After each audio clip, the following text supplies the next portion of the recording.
हाँ, हाँ, अब ये रिकॉर्डेड हो रहा है तो अच्छा किया तुम याद दिलाया। अब ये वीडियो तुम्हारा जो है ग्रुप में डाल दिया जाएगा, ये क्लास खत्म होने के 1 से 2 घंटे के अंदर ग्रुप में डाल दिया जाएगा। अब उस तुम जब देखना चाहो देख सकते हो। चलिए, आगे बढ़ते हैं, स्टार्ट करते हैं। हाँ, क्या-क्या बात कर रहे थे? आज के लेक्चर में पढ़ेंगे सीआरओ और एनर्जी मीटर। अभी तक हम लोग यूनिट 1 जो है, अभी तक हम लोग यूनिट 1 कंप्लीट रिवीजन कर लिए हैं। यूनिट 2 हम लोग कंप्लीट रिवीजन कर लिए हैं। यूनिट 3 हम लोग कंप्लीट रिवीजन कर लिए हैं। यूनिट 5 हम लोग कंप्लीट रिवीजन कर लिए हैं। उसके बाद ऑब्जेक्टिव में आपको 2023, 2022, 2019, 2018, 2017 और 2015 ये 6 साल का ऑब्जेक्टिव क्वेश्चंस आपको सॉल्व करके दे दिए। तो उम्मीद है आपको इस 6 साल का ऑब्जेक्टिव क्वेश्चंस मिल भी गया होगा, आप उसको आप देख भी चुके होंगे, आपका रिवीजन भी कंप्लीट हो गया होगा। ठीक है, और इधर जो 4 चैप्टर आपको कंप्लीट किए, ये भी 4 चैप्टर का रिवीजन आपको होपफुली आप सारा लेक्चर्स देखे होंगे, सारा लाइव क्लास किए होंगे, तो ये सारा आपका चैप्टर भी कंप्लीट है। अब यहाँ पर 2 टॉपिक है, एक है आपका एनर्जी मीटर, एक है सीआरओ। एनर्जी मीटर आपका यूनिट 4 में आता है, ठीक है, और सीआरओ आपका यूनिट 6 में आता है। तो इस 2 टॉपिक को अभी हम लोग डिस्कस कर लेते हैं कि सबसे पहली बात एनर्जी मीटर क्या होता है और उसका जो वर्किंग प्रिंसिपल और कंस्ट्रक्शन है, यही आपको इंपॉर्टेंट यहाँ पे ऐसे लिखा हुआ है कि with NEET sketch explain the construction working of single phase energy metre. Single phase energy metre का वर्किंग प्रिंसिपल नीट डायग्राम के साथ बनाना है, और दूसरा सीआरओ का पूरा अभी डिटेल में स्टडी करेंगे। सीआरओ के बारे में सब कुछ अभी हम लोग पढ़ लेंगे। ठीक है, चलिए स्टार्ट किया जाए बच्चा लोग, स्टार्ट किया जाए, एनर्जी मीटर स्टार्ट करें।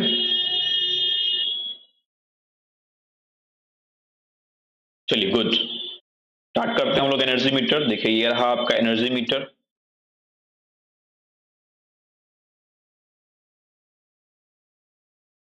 हाँ, थोड़ा सा कुछ प्रॉब्लम हो गया था। चलिए स्टार्ट करते हैं हम लोग एनर्जी मीटर। एनर्जी मीटर में सबसे पहले हम लोग जानते हैं कि एनर्जी क्या होता है। तो जैसा कि आपको पता है एनर्जी के बारे में आप जानते हैं कि the capacity to do work, आप हिंदी में पढ़े भी होंगे। एनर्जी को हिंदी में हम लोग बोलते हैं ऊर्जा। क्या बोलते हैं एनर्जी को सर? ऊर्जा कहते हैं। और बचपन में आप पढ़े होंगे कार्य करने की क्षमता को ऊर्जा कहते हैं। किसको ऊर्जा कहते हैं सर? कार्य करने की क्षमता को, कार्य करने की क्षमता को हम लोग क्या बोलते हैं सर? ऊर्जा कहते हैं। ठीक है, इंग्लिश में क्या बोलेंगे? The capacity to do work, the capacity to do work, या फिर the ability to do work. ठीक है, इसी को हम लोग क्या बोलते हैं? ऊर्जा बोलते हैं, एनर्जी कहते हैं। ठीक है, तो ये हमारा एनर्जी हो गया। ये तो इन जनरल हमारा डेफिनेशन होता है। अगर इसके इलेक्ट्रिकल डेफिनेशन में जाया जाए, इसके इलेक्ट्रिकल डेफिनेशन में हम लोग कहते हैं, क्या बोलते हैं सर इलेक्ट्रिकल डेफिनेशन में? तो कहते हैं कि energy is the total power delivered और consumed over a time interval. किसी एक टाइम इंटरवल में कितना पावर डिलीवर किया गया है, डिलीवर का मतलब है किसी को दिया गया है, या कितना पावर खपत किया गया है किसी एक टाइम इंटरवल में। टाइम को भी कंसिडर किया जाएगा। ठीक है, तो किसी एक टाइम इंटरवल में कितना पावर डेवलप किया गया है, कितना पावर को कंज्यूम किया गया है, उसी को हम लोग एनर्जी कहते हैं। It means energy is equal to क्या होता है? Power into time. यहाँ पे हम लोग एवरेज फॉर्म में दिखाते हैं, जिसको इंटीग्रेट कर देते हैं 0 से t तक। पावर बराबर वोल्टेज इनटू करंट होता है, तो क्या हो जाएगा यहाँ पर? Integration 0 to t vi into dt। ये सब आपका नॉर्मल सिंपल सा एनर्जी का फॉर्मूलाज है, एनर्जी का यूनिट से, और उम्मीद है कि आपको आता होगा ये चीज। चलिए मेन जो हमारा टॉपिक है वो टॉपिक है हमारा एनर्जी मीटर। मेन जो टॉपिक है हमारा वो है एनर्जी मीटर। कि एनर्जी मीटर का जो सर वर्किंग प्रिंसिपल और कंस्ट्रक्शन है, मीटर का जो वर्किंग प्रिंसिपल और कंस्ट्रक्शन है, ये वर्किंग प्रिंसिपल और कंस्ट्रक्शन कैसे काम करता है। ठीक है, इट मींस कहने का मतलब सबसे पहले आप ये समझिए कि एनर्जी मीटर कैसे बना होगा, कौन कौन सा पार्ट्स उसके अंदर लगा होगा, और एनर्जी मीटर का क्या वर्किंग प्रिंसिपल है, किस तरीके से वो काम करता है। तो जैसा कि आप स्क्रीन के ऊपर देख पा रहे होंगे, आपको दिख रहा होगा इस एनर्जी मीटर के अंदर आपको सबसे पहले ये वाला देखिए, ये वाला पार्ट, इसे इसे कलर करके दिखाते जा रहे हैं उस तरह के आप देख सकते हैं। ये वाला पार्ट जो है ये एक मैग्नेट है। ठीक है, ये एक मैग्नेट है। ठीक है, और जो नीचे आप देख रहे हैं ये वाला पार्ट, ये भी एक टाइप का मैग्नेट है। ये जो दोनों मैग्नेट है ये आपका एक इलेक्ट्रोमैग्नेट है। सर कौन सा मैग्नेट है? इलेक्ट्रोमैग्नेट है। आप जानते हैं कि हमारे पास मैग्नेट दो टाइप का होता है, होता है परमानेंट मैग्नेट, दूसरा होता है इलेक्ट्रोमैग्नेट। परमानेंट मैग्नेट में क्या होता है कि उसके अंदर मैग्नेटिक प्रॉपर्टी ऑलवेज बना हुआ रहेगा, और इलेक्ट्रोमैग्नेट में क्या होता है कि उसके अंदर आप इलेक्ट्रिकल सप्लाई देंगे, इलेक्ट्रिकल सप्लाई देने के बाद मैग्नेटिक प्रॉपर्टी आता है। ठीक है, हम लोग यहाँ पर इस ऊपर नीचे इलेक्ट्रोमैग्नेट यूज करते हैं। ऊपर वाले को बोलते हैं शंट मैग्नेट, ऊपर वाले को क्या बोलते हैं सर? Shunt magnet. और जो नीचे वाला है इसको बोलते हैं हम लोग सीरीज मैग्नेट। क्या बोलते हैं? Series magnet. तो ऊपर वाला हो गया शंट मैग्नेट, नीचे वाला हो गया सीरीज मैग्नेट। अब शंट मैग्नेट के ऊपर भी और सीरीज मैग्नेट के ऊपर भी, दोनों मैग्नेट के ऊपर कॉइलिंग किया जाता है। तो देखो यहाँ पर हम लोग क्या किए हैं, यहाँ पर भी कॉइलिंग कर दिए हैं, और उसके बाद आपको यहाँ पर भी कॉइलिंग कर दिए हैं। ठीक है, और ये कॉइलिंग यहाँ से इससे जुड़ा वहां पर कॉइलिंग कर दे और कुछ इस तरीके से निकल गया, तो दोनों मैग्नेट के ऊपर कॉइलिंग हो गया। शंट मैग्नेट के ऊपर जो कॉइलिंग होता है उसको हम लोग प्रेशर कॉइल कहते हैं। क्या बोलते हैं सर? प्रेशर कॉइल कहते हैं। और सीरीज मैग्नेट के ऊपर जो कॉइलिंग होता है उसको हम लोग करंट कॉइल कहते हैं। ठीक है, उसके बाद एक और इम्पोर्टेंट पॉइंट याद रखिएगा, प्रेशर कॉइल को, प्रेशर कॉइल जो होता है सर हमारा, उसको हम लोग हाईली इंडक्टिव बनाते हैं। क्या बनाते हैं? हाईली इंडक्टिव बनाते हैं। ठीक है, हाईली इंडक्टिव बनाने का पर्पस क्या है कि उसके अंदर जो लॉसेस होगा, ठीक है, या फिर जो फ्लक्स जनरेट होगा वो हाईली इंडक्टिव नेचर का फ्लक्स होगा। ओके, और हाईली इंडक्टिव बनाने के लिए हम लोग करते क्या है, नीचे कॉपर का शेडिंग बैंड लगाते हैं। कॉपर का शेडिंग बैंड लगाते हैं, और शेडिंग बैंड लगाकर हम लोग क्या करते हैं, एनर्जी मीटर के प्रेशर कॉइल को हाईली इंडक्टिव बनाने का काम करते हैं। ठीक, और एक और चीज याद रखिएगा कि हमारे पास जो डायनोमीटर टाइप इंस्ट्रूमेंट है, उस डायनोमीटर टाइप इंस्ट्रूमेंट में या डायनोमीटर टाइप वाट मीटर में जो प्रेशर कॉइल होता है उसको हम लोग हाईली रेसिस्टिव बनाते हैं। याद रखिएगा ये चीज, एनर्जी मीटर में हाईली इंडक्टिव बनाया जाता है प्रेशर कॉइल को, और वाट मीटर में, डायनोमीटर टाइप वाट मीटर में हाईली रेसिस्टिव बनाया जाता है। ये ऑब्जेक्टिव का वेरी इंपॉर्टेंट सवाल है, आपको एग्जाम में अक्सर पूछता है इस टाइप का सवाल, तो आप इस टाइप के सवाल को याद रखिएगा।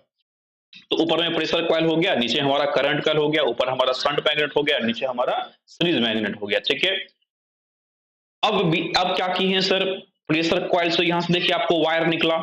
आप यहाँ पर नोटिस कर पा रहे होंगे कि प्रेशर कॉइल है यहाँ पर, और प्रेशर कॉइल से ऑब्वियस सी बात है वायर तो निकलेगा सर। तो हाँ सर, प्रेशर कॉइल से यहाँ देखिए वायर निकला, ये वाला वायर प्रेशर कॉइल से निकला, और करंट कॉइल से एगो इधर निकला, और करंट कॉइल से एगो इधर निकला। तो प्रेशर कॉइल से दो कनेक्टिंग पॉइंट और करंट कॉइल से दो कनेक्टिंग पॉइंट, तो एक इस साइड और एक इस साइड कनेक्शन कैसे करेंगे सर? तो प्रेशर कॉइल का एक पॉइंट यहाँ पर लेकर आए इसमें, और करंट कॉइल, इस दोनों में हम लोग सप्लाई दे देंगे, सप्लाई से कनेक्ट हो जाएगा। किससे कनेक्ट हो जाएगा? ये सप्लाई से कनेक्ट हो जाएगा। ठीक है, और उसके बाद प्रेशर कॉइल के इस पॉइंट को इस साइड लेकर आएंगे, और करंट कॉइल का दूसरा पॉइंट है उसको इस साइड लेकर आएंगे, और लोड से कनेक्ट हो जाएगा। किससे कनेक्ट हो जाएगा? लोड से कनेक्ट हो जाएगा। तो कुछ इस तरीके से हम लोग काम करते हैं। अब यहाँ पर जैसे ही हम लोग एसी सप्लाई दिए तो पूरा सर्किट कंप्लीट आपको दिख रहा है, बोलिए हाँ या ना? सर्किट आपको कंप्लीट दिख रहा है सर? यस या नो? यस या नो? यस या नो? यस या नो?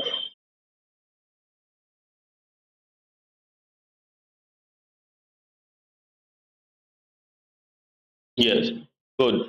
सर्किट यहाँ पर कंप्लीट हो गया। जैसे ही आपको यहाँ पर सर्किट कंप्लीट हो गया, तो एक बात बताइए, सर्किट कंप्लीट होने के बाद यहाँ पर एसी सप्लाई देंगे तो इस प्रेशर कॉइल और जो करंट कॉइल है, जो शंट मैग्नेट के ऊपर कॉइल है और जो सीरीज मैग्नेट के ऊपर कॉइल है, क्या दोनों में करंट पहुंच जाएगा सर? सप्लाई पहुंच जाएगा सर? आप बोलेंगे हाँ सर, सप्लाई पहुंच जाएगा। यानी प्रेशर कॉइल में भी आपका करंट फ्लो हो गया, और करंट कॉइल में भी क्या हो गया, आपका करंट का फ्लो हो गया। प्रेशर कॉइल में जैसे ही करंट फ्लो हुआ, ठीक है, तो करंट कैरिंग कंडक्टर है। ठीक है, और आप जानते हैं कि जब भी किसी कॉइल के अंदर हम लोग करंट फ्लो करवाते हैं, कॉइल के अंदर जब करंट फ्लो करता है तो वहां पर एक मैग्नेटिक फील्ड डेवलप होता है। क्या डेवलप होता है? मैग्नेटिक फील्ड डेवलप होता है। तो यहाँ पर क्या डेवलप हो गया? Magnetic field. किसके द्वारा? प्रेशर कॉइल की प्रेशर कॉइल के द्वारा। ठीक है, शंट मैग्नेट के प्रेशर कॉइल के द्वारा। और उसके बाद जो आपका सीरीज मैग्नेट का कॉइल है, इसमें भी करंट फ्लो हो रहा है, तो यहाँ पे से भी क्या डेवलप हो जाएगा? तो मैग्नेटिक फील्ड डेवलप हो जाएगा। ठीक है, यहाँ से भी आपका मैग्नेटिक फील्ड डेवलप हो गया, ऊपर भी डेवलप हो गया, नीचे भी डेवलप हो गया। ठीक है, दोनों साइड डेवलप हो गया। अब चलिए अगले स्टेप पे चलते हैं थोड़ा सा। यहाँ पर बीच में हम लोग एक परमानेंट मैग्नेट लगाते हैं। क्या लगाते हैं बीच में? एक परमानेंट मैग्नेट। Permanent magnet. ठीक है। ये जो परमानेंट मैग्नेट है ये एक टाइप का ब्रेकिंग मैग्नेट होता है। कौन सा मैग्नेट होता है सर? Breaking magnet. ठीक है, इसको हम लोग ब्रेक मैग्नेट भी कहते हैं। इसको ब्रेक मैग्नेट क्यों कहते हैं अभी जस्ट आपको समझ में आ जाएगा। अब यहाँ पर जो आप देख रहे हैं, यहाँ पर हम लोग डिस्क लगाते हैं। क्या लगाते हैं? एक डिस्क लगाते हैं। ये डिस्क जो होता है रोटेटिंग डिस्क होता है, मूव करने वाला डिस्क होता है, घूमता है ये डिस्क। ठीक है, ये आपका यहाँ पर रोटेटिंग डिस्क होता है।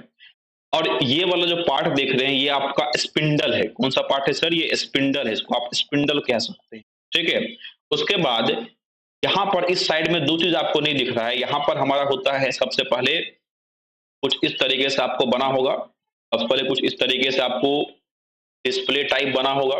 ठीक है, यहाँ पर इकाई के लिए, यहाँ पर दहाई के लिए, यहाँ पर सैकड़ा के लिए, मतलब 0 0 0 0 डाल दीजिए। अब यहाँ से क्या होगा कि 0 से, और यहाँ पर नीचे ये आपका इंडिकेट करेगा। यहाँ जो स्टार दिख रहा है इसको हम लोग बोलते हैं recording recording and registering system. क्या बोलते हैं? Recording and registering system. तो ये आपका रिकॉर्डिंग और रजिस्टरिंग सिस्टम आपको यहाँ पर दिख गया। अब जब ये काम कैसे करेगा समझिए। प्रेशर कॉइल में आप करंट का सप्लाई दिए थे तो वहां पर फ्लक्स डेवलप हो गया। करंट कॉइल में आप करंट का सप्लाई दिए हैं तो यहाँ पे भी आपको फ्लक्स डेवलप हो गया।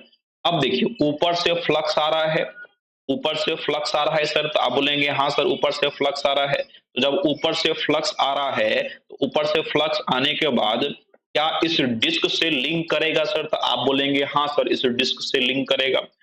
अब जब इस डिस्क से लिंक किया, फ्लक्स लिंक किया, और हमारा जो ये डिस्क होता है ये टाइप का कंडक्टिंग मटेरियल होता है। क्या होता है सर? कंडक्टिंग मटेरियल होता है। आप जानते हैं कि ईएमएफ को प्रोड्यूस होने के लिए दो चीज चाहिए। ईएमएफ को प्रोड्यूस होने के लिए कितना चाहिए सर? दो चीज चाहिए। क्या क्या चाहिए? तो एक चाहिए आपको कंडक्टर, एक चाहिए आपको कंडक्टर और दूसरा चाहिए आपको फ्लक्स। अगर आप ईएमएफ फ्लक्स और कंडक्टर आप दे देते हैं, कोई एक कंडक्टिंग मटेरियल है और मैग्नेटिक फील्ड है, तो वहां पर ईएमएफ इंड्यूस हो जाएगा। उस केस में क्या होगा सर कि प्रेशर कॉइल के तरफ फ्लक्स आया है तो फ्लक्स से यहाँ पर ईएमएफ इंड्यूस हो गया। अब जैसे ही यहाँ पर ईएमएफ इंड्यूस हुआ, इसके ईएमएफ इंड्यूस होने के बाद अब यहाँ पर जो डिस्क है एक कंप्लीट डिस्क है, कोई टूटा हुआ डिस्क तो है नहीं, कंप्लीट डिस्क है। तो यहाँ पर ईएमएफ मतलब वोल्टेज डेवलप हो चुका है। ईएमएफ मतलब क्या डेवलप हो चुका है सर? वोल्टेज डेवलप हो चुका है। ठीक है, तो वोल्टेज डेवलप हो चुका है तो उस केस में क्या होगा कि एक कंप्लीट डिस्क भी है, वोल्टेज भी डेवलप हो चुका है। तो एक बात बताइए, क्या यहाँ पर आपको इसके अंदर करंट फ्लो करेगा सर? तो आप बोलेंगे हाँ सर करंट फ्लो करेगा। यहाँ पर जो करंट फ्लो करेगा ना उसको हम लोग ईडी करंट बोलते हैं। क्या बोलते हैं? ईडी करंट बोलते हैं। ठीक है, इसके अंदर करंट फ्लो किया किसके द्वारा? तो प्रेशर कॉइल के द्वारा फ्लक्स कनेक्ट, फ्लक्स लिंक किया, फ्लक्स करने से ईएमएफ प्रोड्यूस हुआ और ईएमएफ यानी वोल्टेज आने से वहां पर करंट फ्लो कर गया। सेम चीज यहाँ पर करंट कॉइल के फ्लक्स के साथ भी होगा। यानी प्रेशर कॉइल के द्वारा भी एगो ईडी करंट फ्लो किया और करंट कॉइल के द्वारा भी क्या होगा सर? एगो ईडी करंट फ्लो होगा। यानी इस रोटेटिंग डिस्क के अंदर, जो रोटेटिंग डिस्क है इस डिस्क के अंदर आपको एक रिजल्टेंट करंट फ्लो करेगा। क्या करेगा सर? एक रिजल्टेंट करंट फ्लो करेगा। आप बोलेंगे हाँ सर रिजल्ट दो करंट है तो कोई एक रिजल्टेंट करंट फ्लो कर जाएगा। ठीक है, रिजल्टेंट करंट फ्लो करेगा। रिजल्टेंट करंट फ्लो करने के बाद क्या होगा सर? अब यहाँ पर देखिए जैसे ही अब यहाँ पर करंट फ्लो कर लगाती है डिस्क, आपका क्या करंट कैरिंग हो गया? आप बोलेंगे हाँ सर करंट कैरिंग हो गया।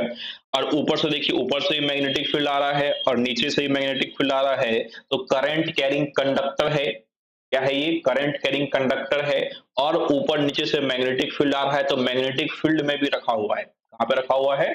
मैग्नेटिक फील्ड में भी रखा हुआ है। आप जानते हैं according to motor principle, when a current carrying conductor placed in a magnetic field, when a current carrying conductor placed in a magnetic field, then it experience a force। जब किसी करंट कैरिंग कंडक्टर को magnetic field में रखा जाता है तो उसके ऊपर एक फोर्स एक्सर्ट होता है। ठीक है, तो आप एक बात बताइए कि करंट कैरिंग कंडक्टर था, मैग्नेटिक फील्ड में रखा हुआ था, तो अकॉर्डिंग टू मोटर प्रिंसिपल क्या लग जाएगा? इसके ऊपर एक फोर्स लग जाएगा और जैसे ही फोर्स लगेगा ये डिस्क क्या हो जाएगा? घूमना स्टार्ट हो जाएगा।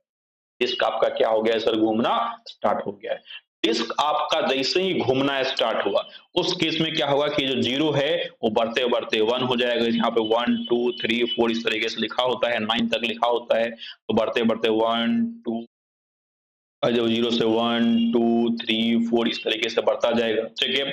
उसके बाद आगे वाला जब ये पूरा 9 पर पहुँच जाएगा, कितने पहुँच जाएगा सर? 9 पे पहुँच जाएगा, तो उस केस में क्या होगा कि जो इससे जस्ट पहले वाला जो 0 है, इससे जस्ट पहले वाला जो क्या है सर यहाँ पर 0 है, अब वो 1 हो जाएगा। फिर ये 9 तक पहुँच जाएगा, तो इससे जस्ट पहले वाला 1 हो जाएगा। तो कुछ इस तरीके से क्या होता है वहाँ पर हम लोग को देखने को मिलता है, ठीक है? तो यहाँ पर जो रिकॉर्डिंग और रजिस्टरिंग सिस्टम है, इस रिकॉर्डिंग और रजिस्टरिंग सिस्टम का काम क्या है कि जब रोटेटिंग डिस्क घूमना स्टार्ट करेगा, तो रोटेटिंग डिस्क घूमना क्या होगा स्टार्ट करेगा, तो उस केस में क्या करेगा कि 0 से 1, 1 से 2, 2 से 3 यानी रीडिंग बढ़ाने का काम वो करेगा। उसके बाद यहाँ पर हम लोग जो परमानेंट मैग्नेट, ब्रेक मैग्नेट लगाए हैं, इसका क्या पर्पस है सर? इसका पर्पस यहाँ पर ये है कि ये जो रोटेटिंग डिस्क है, इसको अगर फ्रीली घूमने के लिए छोड़ दिया जाए, रोटेटिंग डिस्क को अगर फ्रीली घूमने के लिए छोड़ दिया जाए, तो क्या होगा सर कि कभी फास्ट मूव करेगा, कभी स्लो मूव करेगा। ये फास्ट मूव करेगा और कभी क्या करेगा स्लो मूव करेगा, ठीक, कभी जोर से घूम गया, कभी धीरे से घूमा। तो उसके लिए हम लोग करते क्या हैं, इसके स्पीड को, इस रोटेटिंग डिस्क के स्पीड को हम लोग यूनिफॉर्म स्पीड करते हैं। जो रोटेटिंग डिस्क है, ये एक यूनिफॉर्म स्पीड से घूमेगा। किससे घूमेगा सर? एक यूनिफॉर्म स्पीड से घूमेगा। तो उसको यूनिफॉर्म स्पीड से घुमाने के लिए, यूनिफॉर्म स्पीड से घुमाने के लिए हम लोग क्या करते हैं, यहाँ पर ब्रेक मैग्नेट, एक परमानेंट मैग्नेट लगाते हैं। परमानेंट मैग्नेट क्या करेगा कि ऊपर से मैग्नेटिक फील्ड देगा, नीचे से मैग्नेटिक फील्ड देगा, और जो फास्ट घूमना चाहेगा उसको ब्रेक लगा देगा। क्या कर देगा? ब्रेक। आप घूमना चाह रहे हैं लेकिन आपको ब्रेक लगाना है, आपके स्पीड को बार बार वो रोक रहा है, जिससे आप क्या हो सके, यूनिफॉर्म स्पीड में रोटेट कर सके, जिसके वजह से आपको जो रिकॉर्डिंग और रजिस्टरिंग सिस्टम है, ये बराबर बराबर यानी 0 से 1 आने में जितना टाइम लगा है, 1 से 2 आने में भी उतना ही टाइम लगेगा, 2 से 3 आने में भी उतना ही टाइम लगेगा। अपने घर में अगर आप कम एनर्जी का यूज कर रहे हैं तो बहुत धीरे चलेगा, ज्यादा यूज कर रहे हैं तो फास्ट चलेगा। कुछ इस तरीके से क्या होता है, एनर्जी मीटर के अंदर काम होता है। बोलिए, बात आया समझ में? बात आया समझ में? एनर्जी मीटर का वर्किंग प्रिंसिपल कंप्लीट आपको समझ में आया? बस एग्जाम में इसी डायग्राम को बनाना है और उसके नीचे आपको ये सब देना है, ठीक है?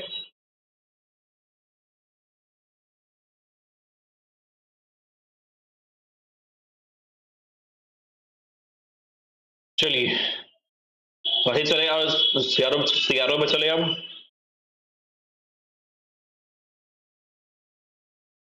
हाँ, शेडिंग लूप का वर्क बता देते हैं। देखो यहाँ पर shading loop error and compensation में आ जाएगा।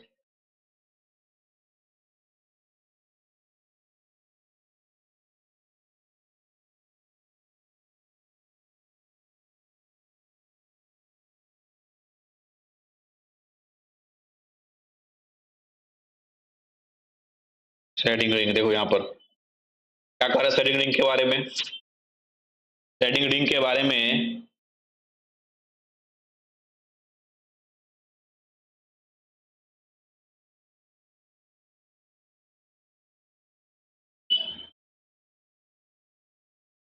शेडिंग रिंग के बारे में कह रहा है ये कि shading ring is made up of copper. Shading ring जो है वो कॉपर का बना होता है, which is also use for adjusting the potential flux phi R. जो पोटेंशियल फ्लक्स का, पोटेंशियल कॉइल का जो फ्लक्स है फाई आर, उसको कंट्रोल करता है। If the shading ring is kept nearer to the potential coil, अगर shading ring को potential coil के नजदीक में रखेंगे then the flux is maximum. If the shading is away from the potential coil then the flux is minimum. हम लोग जो shading ring लगाते हैं इसका मेन पर्पस यही होता है कि पोटेंशियल कॉइल को प्योरली या हाईली इंडक्टिव बनाया जाए, ठीक है? तो जितना उसको नजदीक में रखोगे, जितना उसको शेडिंग रिंग को नजदीक में रखोगे, उतना ज्यादा ही वो हाईली इंडक्टिव होगा, और जितना उसको दूर करते जाओगे, जितना उसको अवे करते जाओगे, उतना ही कम वो इंडक्टिव होता जाए, ठीक है? तो ये हमारा शेडिंग रिंग होता है। इसमें एक टर्म है शेडिंग लूप। क्या होता है शेडिंग लूप? तो शेडिंग लूप में आप ये समझ सकते हैं कि मान लीजिए कि आपका जो लोड है बहुत कम लोड है, मतलब मिनिमम लोड आप दिए हुए हैं, आप बहुत कम एनर्जी का खपत कर रहे हैं। उस केस में आप क्या चाहते हैं कि आपका जो एनर्जी मीटर है वो कम इलेक्ट्रिसिटी बिल का खपत करे।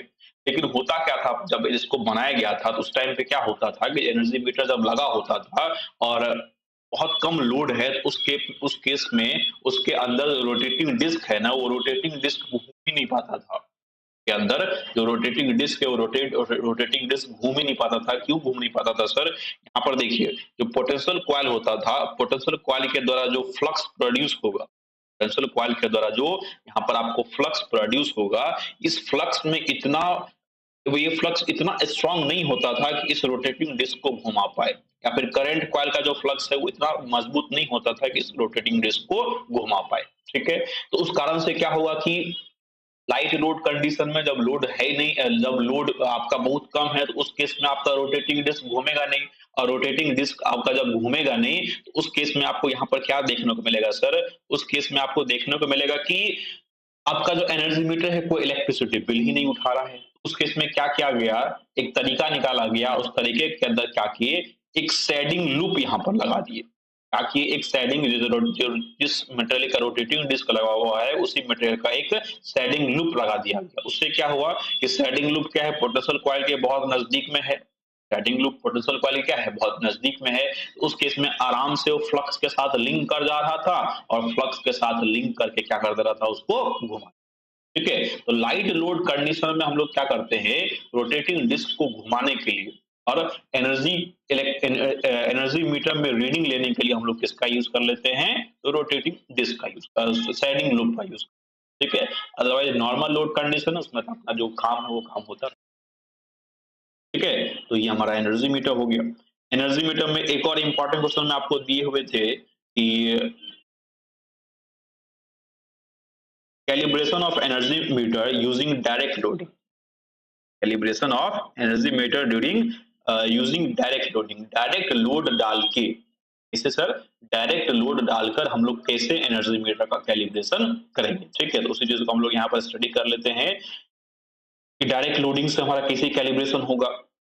देखिए नाम में ही क्या लिखा है, डायरेक्ट लोडिंग, नाम में ही क्या लिखा है सर, डायरेक्ट लोडिंग लिखा है। इसका मतलब है कहीं ना कहीं के अंदर जो लोड डाला जाएगा वो लोड डायरेक्टली डाला जाएगा, तो डाला जाएगा लोड, डायरेक्टली डाला जाएगा। ठीक है, तो यहाँ पर आप एक चीज देखिए, सबसे पहले इसमें देखिए हम लोग क्या क्या लगाएंगे। इसमें जो हम लोग यूज करेंगे, इसमें यूज करेंगे एक वोल्ट मीटर। ये वोल्ट मीटर आपका एमआई टाइप होगा, टाइप होगा MI type, moving iron type. उसके बाद एक यूज करेंगे आमीटर, ये आमीटर भी आपका जो है सर ये एमआई टाइप होगा। उसके बाद एक यूज करेंगे रियोस्टैट, हमारा वेरिएबल रेसिस्टेंस होता है, हमारा वेरिएबल रेसिस्टेंस है, वेरिएबल रेसिस्टेंस है, उस वेरिएबल रेसिस्टेंस को यूज करेंगे।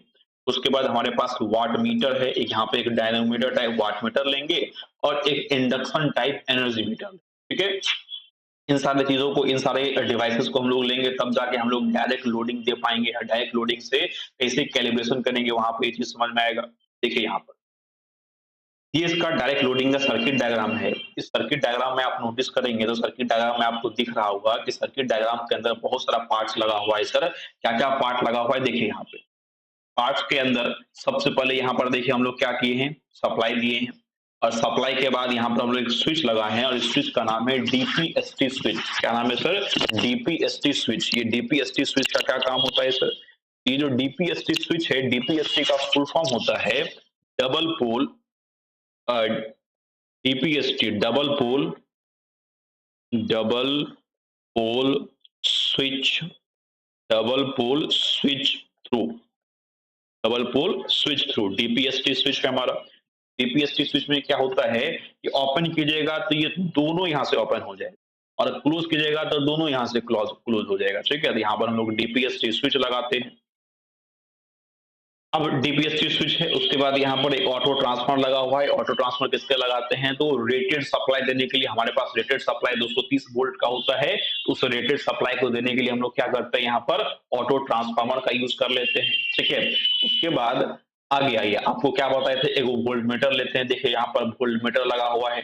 एक आमीटर लेते हैं एमआई टाइप, तो यहाँ पर देखिए आमीटर लगा हुआ है। क्या लगा हुआ है सर, आमीटर लगा हुआ है।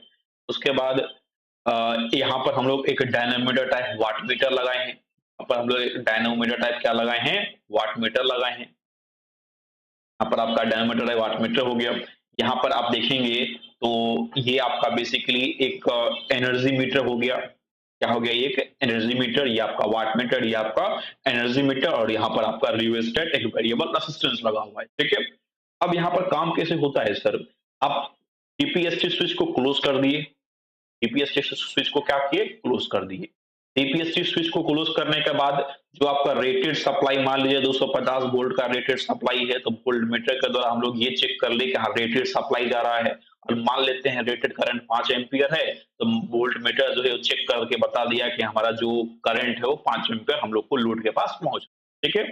तो वोल्टेज करंट, यहाँ जो वोल्ट मीटर और आमीटर लगा हुआ है, इसका मेन पर्पस ये है कि लोड को, जो रियोस्टेट एज ए लोड के रूप में आपको दिख रहा है, इस लोड को बराबर सप्लाई मिले, लोड को जो सप्लाई मिले वो सप्लाई क्या हो, वो सप्लाई क्या हो कि जो रेटेड सप्लाई है, रेटेड वोल्टेज करंट का सप्लाई है, वो रेटेड वोल्टेज करंट का सप्लाई है, बस उसी पर्पस के लिए हम लोग वोल्ट मीटर और आमीटर का यूज करते हैं, ठीक है। अब जब इसमें ऑपरेशन स्टार्ट होगा तो उस टाइम पे क्या करेंगे, हम लोग एक स्टॉप वॉच का यूज करेंगे, का यूज करेंगे, स्टॉप वॉच का यूज करेंगे, ठीक है। और स्टॉप वॉच का यूज करेंगे, और जैसे ही सप्लाई ऑन करेंगे स्टॉप वॉच को ऑन कर देंगे, और स्टॉप वॉच भी चलता रहेगा, और आपका ये वाला पार्ट भी क्या होगा, चलता रहेगा, ठीक है। स्टॉप वॉच में बेसिकली हम लोग टाइम देखने का काम करते हैं। सप्लाई यहाँ पर दी है, रेटेड वोल्टेज, रेटेड करंट का सप्लाई पहुंच गया, सर्किट यहाँ पर कंप्लीट है। तो ये जो डायनेमोमीटर टाइप वाट मीटर है, ये आपको पावर शो करेगा, बोलेंगे हाँ सर ये पावर शो करेगा। और जो ये आपका इंडक्शन टाइप एनर्जी मीटर है, ये आपको एनर्जी शो करेगा, तो आप बोलेंगे हाँ सर ये एनर्जी शो करेगा। अब क्या किए यहाँ पर, मान लीजिए कि स्टॉप वॉच का जो टाइम है उसको हम लोग यूज किए हैं 30 सेकंड, कितना यूज किए हैं, 30 सेकंड यूज किए हैं। स्टॉप वॉच कितना देर यूज किए सर, 30 सेकंड यूज किए। तो 30 सेकंड में आपको यहाँ पर एनर्जी मीटर का द्वारा एनर्जी मेजर किया गया, और वाट मीटर का द्वारा पावर मेजर किया गया। अब यहाँ पर देखिए, अगर इस पावर और इस टाइम को मल्टीप्लाई किया जाए तो क्या क्या यहाँ पर एक एनर्जी निकलेगा सर, तो आप बोलेंगे हाँ सर एक एनर्जी निकल जाएगा। समझिए यहाँ पर क्या बोले कि इस वाट मीटर का पावर और जो स्टॉप वॉच के द्वारा हम लोग टाइम देख रहे थे, उस दोनों को मल्टीप्लाई कर दिया जाए तो क्या वहां पर एनर्जी निकलेगा, तो आप बोले हाँ सर एनर्जी निकलेगा।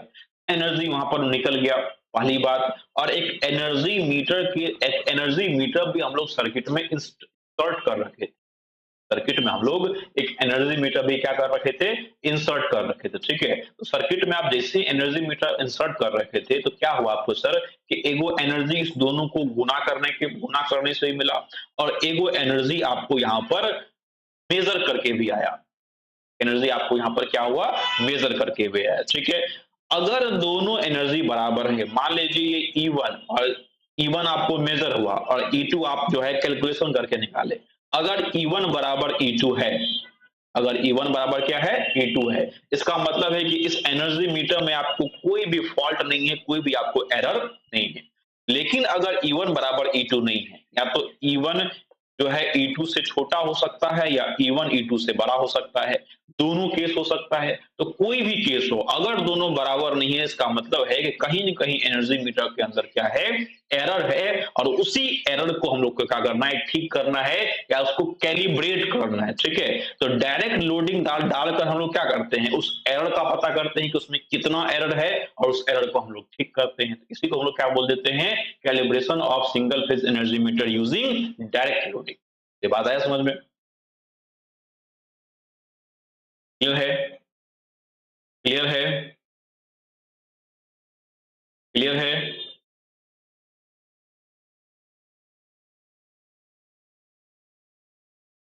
थ्री फेज एनर्जी मीटर देख लो, बता देते हैं।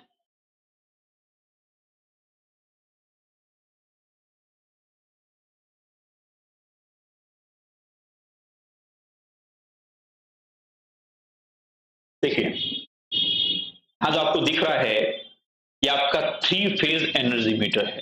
थ्री फेज एनर्जी मीटर को हम लोग पॉली फेज एनर्जी मीटर भी कहते हैं। एग्जाम में आपको थ्री फेज एनर्जी मीटर पूछे या पॉली फेज एनर्जी मीटर पूछे, आपको सेम समझना है, इसे पूछने का संभावना कम है थ्री फेज का, फिर भी अगर पूछता है तो आप याद रख सकते हैं। क्या होता है sir three phase energy metre, इस थ्री फेज एनर्जी मीटर में नाम आप याद है, हम लोग जो है वाट मीटर पढ़े थे, वाट मीटर पढ़े थे, ठीक है। और वाट मीटर जो है सिंगल फेज पावर को मेजर कर रहा था, थ्री फेज पावर को मेजर करना होता था तो हम लोग या तो 2 वाट मीटर मेथड का यूज करते हैं या 3 वाट मीटर मेथड का यूज करते हैं या सिंगल वाट मीटर मेथड का यूज करते हैं। तीनों में आपको बताए थे कि जो सिंगल वाट मीटर मेथड है, इसको अगर आप यूज करते हैं तो आपको लोड को एकदम बैलेंस करके चलना पड़ेगा। अगर लोड आपका थोड़ा सा भी अनबैलेंस हुआ तो आप सिंगल वाट मीटर के मदद से थ्री फेज पावर को मेजर नहीं कर पाएंगे। ठीक है, तो सिंगल वाट मीटर से आप कर भी नहीं पाएंगे, बहुत टफ होता है उससे। तो हम लोग करते क्या है, 2 वाट मीटर से या 3 वाट मीटर से हम लोग क्या करते हैं, थ्री फेज पावर को मेजर करने का काम करते हैं। ठीक है, यानी हम लोग को थ्री फेज पावर मेजर करना है तो 2 वाट मीटर को कनेक्ट कर देंगे या 3 वाट मीटर को कनेक्ट कर देंगे और हम लोग कनेक्ट करके हम लोग क्या कर सकते हैं, पर थ्री फेज पावर को मेजर कर सकते हैं। तो सेम केस आपका एनर्जी मीटर के अंदर भी या एनर्जी के अंदर भी, सेम केस आपका क्या है सर, एनर्जी के अंदर भी है कि अगर आपको थ्री फेज एनर्जी मेजर करना है, आपको थ्री फेज एनर्जी मेजर करना है तो उस केस में आप क्या करेंगे, 2 एनर्जी मीटर या 3 एनर्जी मीटर को कनेक्ट कर देंगे। 2 एनर्जी मीटर या 3 एनर्जी मीटर को आप क्या कर देंगे, कनेक्ट कर देंगे। अगर 2 एनर्जी मीटर को कनेक्ट करते हैं तो उसको हम लोग बोलते हैं 2 element three phase energy metre. क्या बोलते हैं, 2 element three phase energy metre. और अगर 3 एनर्जी मीटर को कनेक्ट करते हैं तो उसको बोलते हैं 3 element three phase energy metre या 3 एलिमेंट एनर्जी मीटर, कुछ इस तरीके से नाम देते हैं उसको। अब ये जो कनेक्शन है ये एक थ्योरम को फॉलो करता है और उस थ्योरम को बोलते हैं ब्लॉन्डेल्स थ्योरम। क्या बोलते हैं सर, ब्लॉन्डेल्स थ्योरम बोलते हैं। इस ब्लॉन्डेल्स थ्योरम के अनुसार से कहता है कि जितना आपका नंबर ऑफ कंडक्टर है, जितना आपका नंबर ऑफ कंडक्टर है, उससे एक कम एनर्जी मीटर यूज होगा या उससे एक कम इंस्ट्रूमेंट यूज होगा। ठीक है, जैसे मान लीजिए कि आपका थ्री फेज थ्री वायर है, थ्री फेज थ्री वायर है। ठीक है, और दूसरा कंडीशन आपका ये हो सकता है कि आपके पास थ्री फेज फोर वायर है। ठीक है, दो कंडीशन है। अगर आपके पास थ्री फेज थ्री वायर है, अगर आपके पास थ्री फेज थ्री वायर है, इससे एक कम यानी दो को यूज करेंगे। और अगर आपके पास थ्री फेज फोर वायर है, इसमें एक कम तीन को यूज करेंगे। ठीक है, तो कुछ इस तरीके से काम होता है। अभी हम लोग एक ही यहाँ पर पढ़ रहे हैं थ्री फेज थ्री वायर वाला यानी two two element energy meter. आप यहाँ पर देखिए, ये आपका टू एलिमेंट एनर्जी मीटर है। इस टू एलिमेंट एनर्जी मीटर में आपको एक दो तीन तीन गो वायर है, तो एक एनर्जी मीटर ऊपर लगा दिए, एक एनर्जी मीटर नीचे लगा दिए।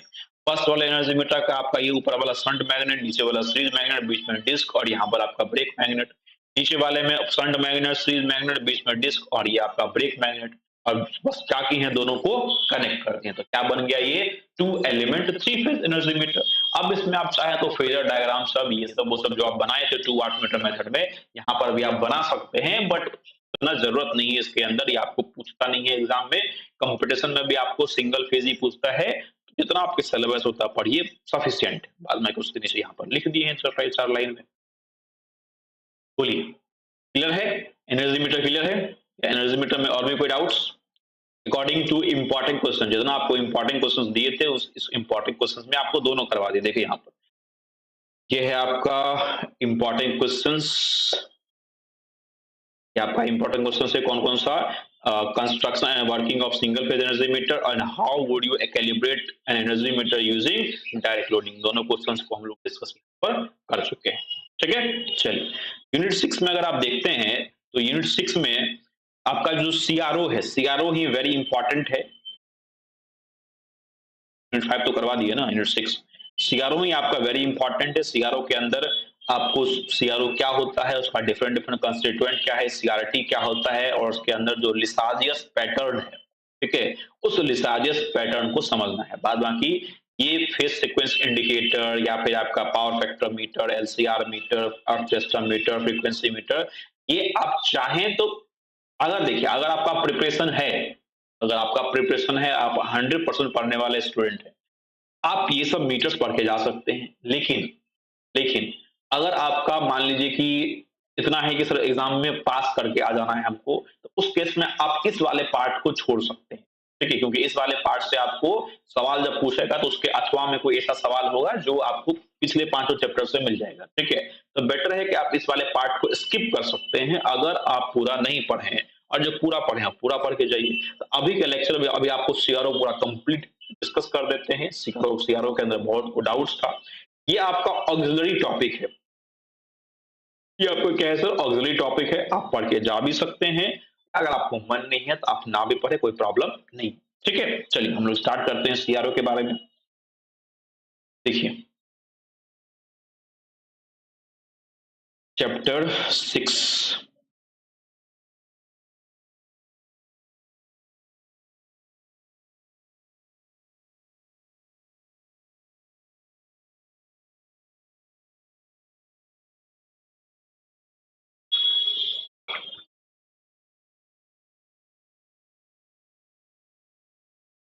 एक बच्चा आज पूछ रहा था सर कि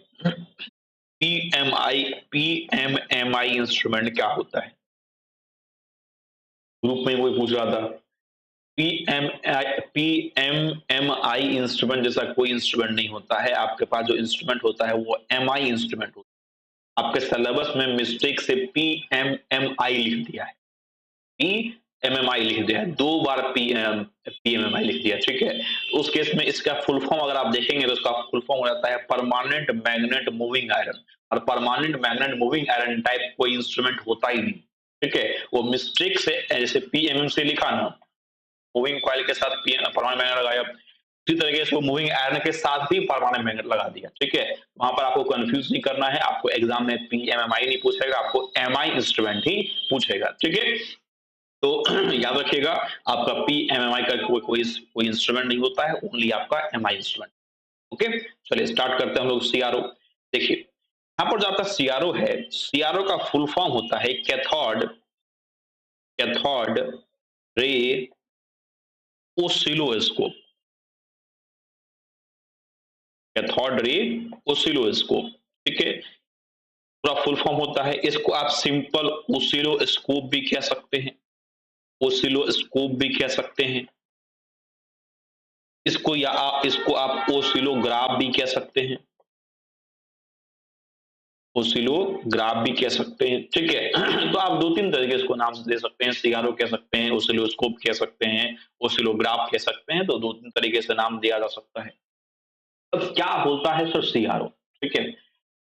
पुराने टाइम में, अभी के टाइम में तो सबके घर में एलईडी लग गया होगा, ठीक है? लेकिन पुराने टाइम में एक टीवी आता था, डब्बा वाला टीवी, ठीक है? डब्बा वाला टीवी, ठीक है? हम लोग ऐड भी आता था टीवी पे, तो हम लोग का आता था कि टीवी नहीं डब्बा है, डब्बा है डब्बा, ठीक है? आपको पुराने टाइम में डब्बा वाला टीवी आता था। उस डब्बे वाले टीवी में आप देखते होंगे कि आगे से तो पूरा उस कुछ इस तरीके से होता था, लेकिन पीछे जाके वो कुछ ऐसे हो जाता था। आप नोटिस करते हो कुछ इस तरीके से होता था। तो पीछे वाला ये जो बना हुआ है ना, यही आपका सीआरओ वाला पार्ट है। ये आपका क्या है? सीआरओ वाला पार्ट है। या फिर आप एक स्क्रीन देखे होंगे, जो ईसीजी मशीन होता है, इलेक्ट्रोकार्डियोग्राफी का जो मशीन होता है, उसके ऊपर एक डिस्प्ले होता है। तो आप बोलेंगे हाँ सर डिस्प्ले होता है, और उस डिस्प्ले पे आप नोटिस करेंगे तो डिस्प्ले पे कुछ इस तरीके से जब ग्राफ चलता है, कुछ इस तरीके से ग्राफ, इस तरीके से ग्राफ चलता है। ये वाला जो स्क्रीन है, ये वाला जो स्क्रीन है, उस स्क्रीन और उसके अंदर का जो पार्ट है, उसके अंदर भी क्या होता है? सीआरओ, ठीक है? तो सीआरओ आपके इलेक्ट्रिकल के लिए उतना इंपॉर्टेंट नहीं है, लेकिन सीआरओ जो इलेक्ट्रॉनिक्स वालों के लिए है, इलेक्ट्रॉनिक्स इंजीनियरिंग के लिए CRO is a very important topic, क्योंकि वो लोग को टीवी पढ़ना पड़ता है, पूरा वो लोग को एक सब्जेक्ट ही टेलीविजन है, ठीक है? तो टेलीविजन पढ़ना पड़ता है, तो लोग के लिए बहुत इंपॉर्टेंट टॉपिक हो जाता है। आपके लिए बस एग्जाम के लिए इंपॉर्टेंट है, इसके बाद कंपटीशंस में 2-3 सवाल पूछता है, जितना सवाल आपको पूछता है उतना आपको यहाँ पर कवर करवा दिए हैं, ठीक है? क्या होता है सर सीआरओ? तो सीआरओ के बारे में देखिए, कह रहा है कि CRO is a very versatile and very useful instrument. CRO हमारा एक बहुत ही वर्सेटाइल और बहुत ही उपयोगी, बहुत ही यूजफुल इंस्ट्रूमेंट है for display measurement in analysis of waveform. किसी भी वेवफॉर्म को एनालिसिस करने के लिए, वेवफॉर्म को एनालिसिस करने का मतलब है कि मान लीजिए कि आपके पास कोई साइनोसॉइडल वेवफॉर्म है, मान लीजिए कोई आपके पास स्क्वायर वेवफॉर्म है, कोई भी वेवफॉर्म है, तो किसी भी वेवफॉर्म को एनालिसिस करने के लिए आपका जो सीआरओ होता है sir, CRO is the very important और वेरी वर्सेटाइल इंस्ट्रूमेंट, ठीक है? And other phenomenon in electrical and electronic circuit, साथ ही साथ इलेक्ट्रिकल और इलेक्ट्रॉनिक सर्किट के अंदर जो भी वेवफॉर्म है, सारे वेवफॉर्म को ये एनालिसिस करने में बहुत इंपॉर्टेंट रोल निभाता है। कह रहा है कि यहाँ पे देखिए सीआरओ को करोड़ लिख दिया है। CRO impact very fast XY plotter displaying an input signal versus another signal versus time. CRO जो हमारा क्या होता है उसके अंदर एक्स वाई प्लॉटर होता है। क्या होता है सर? एक्स वाई प्लॉटर, और बहुत ही fast fast fast fast fast fast point करता जाता है। क्या करता जाता है? पॉइंट करता जाता है, और पॉइंट कर करके वहां पर एक ग्राफ को फॉर्म करता है। ठीक है, जैसे आप देखे होंगे कि आपके घर में जो टीवी आता है, तो पहले जो हम लोग एंटीना लगाते थे छत के ऊपर, या फिर हम लोग अभी भी डिश लगाते हैं छत के ऊपर, तो अगर सिग्नल अच्छे से नहीं पकड़ता है तो आप देखे होंगे कि वो झरझर झरझर करने लगता है। ठीक है, झरझर करने का मतलब वहां पर आप देखते होंगे कि पॉइंट पॉइंट बन रहा है। ठीक है, अगर पॉइंट एक सिंक में जुड़ता है एक दूसरे से, तो आपको पूरा एक पिक्चर दिखता है। और पॉइंट अगर एक सिंक में नहीं जुड़ेगा ना एक दूसरे से, तो पूरा पिक्चर वहां पर आपको देखने को नहीं मिलेगा। ठीक है, और ये चीज आप कब नोटिस करते हैं? जब सिग्नल चला जाता है। ठीक, तो उसके अंदर एक्स वाई प्लॉटर होता है, एक्स वाई प्लॉट करता है, वहां पे वो वेवफॉर्म बनाने का काम करता है, या कोई पिक्चर बनाने का काम करता है, डिस्प्ले करता है। कह रहा है कि the CRO, the cathode ray have the properties that they are reflected by electric and magnetic field and produce process when strike on a full screen। हमारा जो सीआरओ होता है, उस सीआरओ के अंदर हम लोग इलेक्ट्रिक और मैग्नेटिक फील्ड्स का यूज करते हैं, और उसका वहां पर एक स्क्रीन होता है, उस स्क्रीन पे ये सारा फील्ड स्ट्राइक करके जो भी वेव फॉर्म है, जो भी पिक्चर्स है, उस पिक्चर्स को बनाने का काम करता है। आई कह रहा है कि the luminary spot is produced by beam of electrons striking a fluorescent screen. जो ल्यूमिनरीज है, जो लाइट्स है, उस लाइट्स के अंदर इलेक्ट्रॉन होता है। अभी आपको बताएंगे सीआरओ का स्ट्रक्चर। वहां पे आप देखिएगा कि सीआरओ में क्या होता है सर, एक इलेक्ट्रॉन गन होता है। ठीक है, उस इलेक्ट्रॉन गन से इलेक्ट्रॉन निकलता है। इलेक्ट्रॉन गन से क्या होता है? इलेक्ट्रॉन निकलता है, और इलेक्ट्रॉन निकल के सीआरओ स्क्रीन के ऊपर स्ट्राइक करता है। सीआरओ स्क्रीन के ऊपर क्या करता है? स्ट्राइक करता है, और स्ट्राइक करके स्क्रीन के ऊपर स्ट्राइक करके एक स्पॉट करता है। ठीक है, और जो स्ट्राइक करता है वो लाइट के फॉर्म में होता है। किस फॉर्म में होता है? लाइट के फॉर्म में। जैसे मान लीजिए कि ये मेरा सीआरओ का स्क्रीन है, आप यहाँ पर देख पा रहे होंगे कि मान लीजिए हमारा ये सीआरओ का स्क्रीन है, तो यहाँ से क्या होगा? इलेक्ट्रॉन आएगा, यहाँ से इलेक्ट्रॉन आएगा, और इलेक्ट्रॉन आकर इस पर स्ट्राइक करेगा, स्ट्राइक करता जाएगा, स्ट्राइक करता जाएगा, स्ट्राइक करता जाएगा, स्ट्राइक करता जाएगा, और कुछ इस तरीके से पूरा ग्राफ का फॉर्मेशन कर देगा। ठीक है, तो यही हमारा सीआरओ का क्या होता है? स्क्रीन होता है, इलेक्ट्रॉन स्ट्राइक करता है, और स्ट्राइक करके ये काम करता है बेसिकली। ठीक है, चलिए,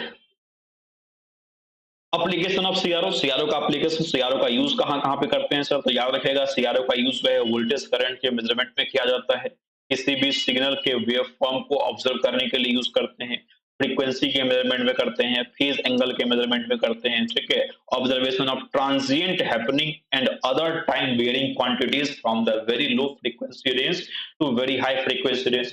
किसी ट्रांजिएंट हैपनिंग को पता करने के लिए, किसी ट्रांजिएंट हैपनिंग को ऑब्जर्व करने के लिए भी हम लोग सीआरओ का यूज करते हैं। अब ये ट्रांजिएंट हैपनिंग क्या होता है? जैसे मान लीजिए कि आपका इस तरीके से एसी वेव फॉर्म जा रहा था, और एक ही बार में ऐसे हो गया, फिर ये आराम से नॉर्मल जा रहा है।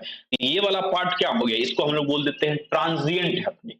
क्या बोल देते हैं? Transient happening. तो इस ट्रांजिएंट हैपनिंग को ऑब्जर्व करने के लिए भी किसका यूज करते हैं? तो सीआरओ का यूज करते हैं। ठीक है, अदरवाइज सीआरओ जो आपके सिलेबस में दिया गया है, ये दो चीज को मेजर करने के लिए दिया गया है।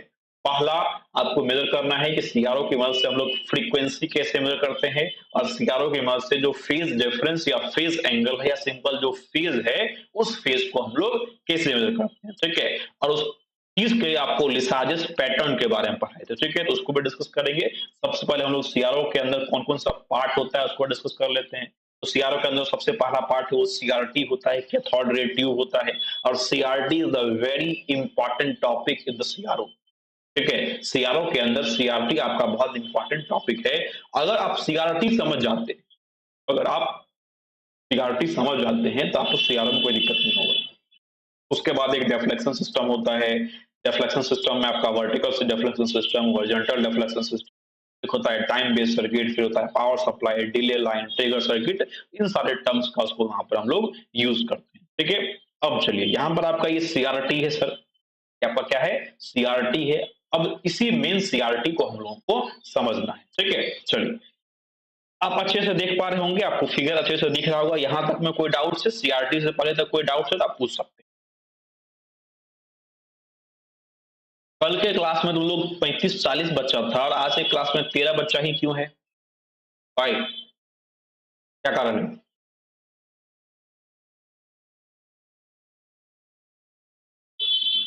कल के क्लास में 35-40 स्टूडेंट था, 40 के आसपास स्टूडेंट था और आज तुम लोग 13-14 ही क्यों है?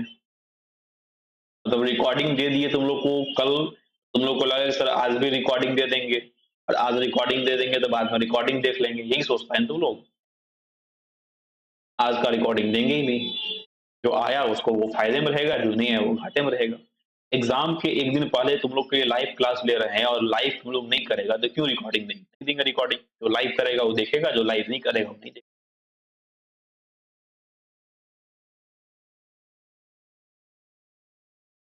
हाँ हाँ, वही रीजन हमको भी लग रहा है। कल हम दिए रिकॉर्डिंग तो सब उस लेक्चर को देखा है, सब उस लेक्चर को जाके देखा, लेकिन अभी लाइव में देख रहे हैं तो कम कम बच्चा है। आज सबको लगा सर आज तो रिकॉर्डिंग दे ही देंगे और रिकॉर्डिंग जो है इस बार हम रिकॉर्डिंग अपने तरफ से किए हैं तो अच्छे तरीके से रिकॉर्डिंग किए हैं। तो लगा कि सर पूरा लाइव क्लास है, अच्छा हो जाएगा।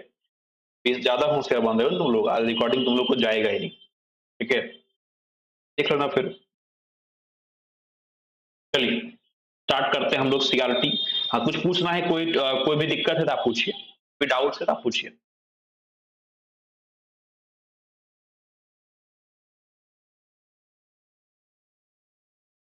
कोई भी डाउट्स है तो आप पूछिए।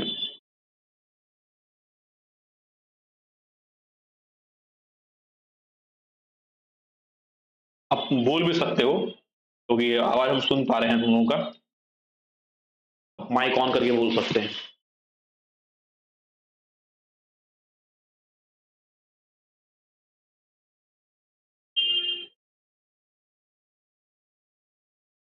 ओजस राज जो है रो रहा है, क्यों रो रहा है ओजस राज, क्या हो गया?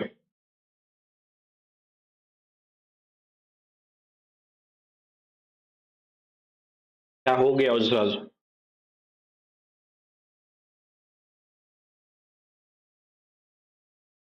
चलिए सीआरटी को पढ़ते हैं हम लोग, क्या होता है सीआरटी।